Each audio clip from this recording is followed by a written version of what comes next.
शीतला के शीतल छैया में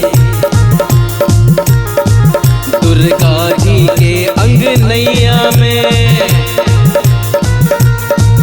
शीतला के शीतल छैया में दुर्गा जी के अंगनैया में, अर्जी सखी लगावेला बनकर इनकर दासी। बम बम बम बम बम बम बोल रहा है काशी, बम बम बोल रहा है काशी, बम बम बोल रहा है काशी, बम बम बोल रहा है काशी।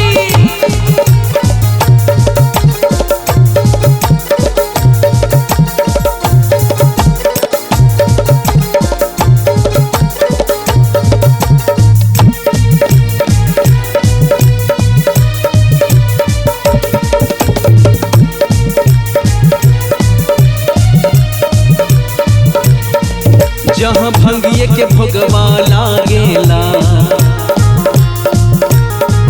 दर्शन से भूतवा भागेला, जहाँ भंगिए के भोगवा लागेला दर्शन से भूतवा भागेला। बम भोला के मस्त नगरिया देव यहाँ के वासी।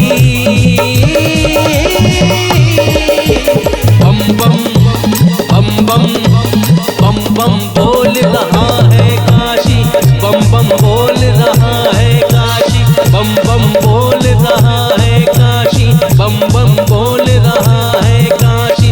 झूम रहे हैं पावन गूंज को सुनकर पृथ्वीवासी।